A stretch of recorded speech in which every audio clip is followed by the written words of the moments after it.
Voici la vidéo 3.2 qui s'inscrit toujours dans le chapitre sur le théorème de Thalès.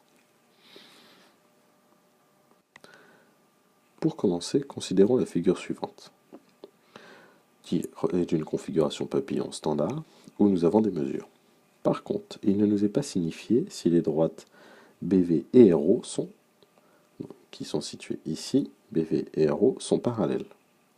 Bon, si le théorème de Thalès s'appliquait, nous pourrions écrire l'égalité des rapports comme suit, en écrivant que AR sur AV est égal à AO sur AB, qui serait lui-même égal à RO sur BV. Comme nous connaissons beaucoup de longueurs, nous pouvons éventuellement essayer de calculer ces rapports et voir si l'égalité est vérifiée. Donc reprenons la figure et les mesures.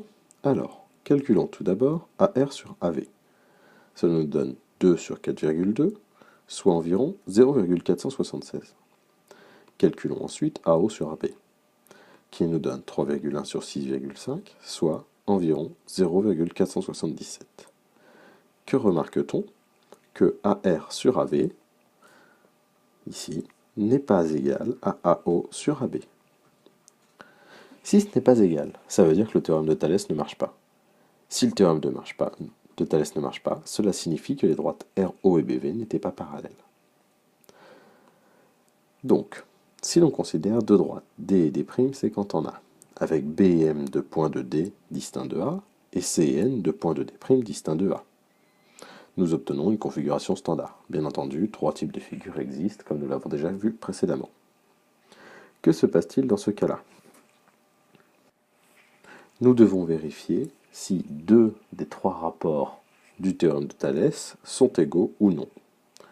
Ce qui est écrit ici, si AB sur AM n'est pas égal à AC sur AN, ou bien si AB sur AM n'est pas égal à BC sur MN, ou encore si AC sur AN n'est pas égal à BC sur MN, que se passe-t-il?